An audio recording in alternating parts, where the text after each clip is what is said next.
So yan mga kasarama, yung ating pinaka-paboritong pulit dito, papaship ko na going to Rizal. Ito naman mga kasarama ay matagal na po na naka-reserve. Bali ngayon po ipapaship ni Sir. Pakita ko sa inyo mga kasarama bago natin ipaship. Ito sila.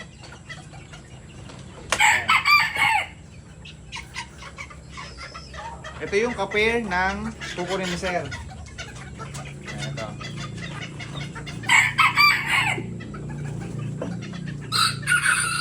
Ito yung ating paborito na pulet. Ito yung ginagawa nating model eh. Kasi tinan nyo naman, napakaganda ng forma niya. Yan. Bali ngayon mga kasirama, ipapaship ko na po ito papunta ng Rizal. Pasikat muna siya bago natin ipaship. Galingan nyo dun ha. Ito mga kasirama.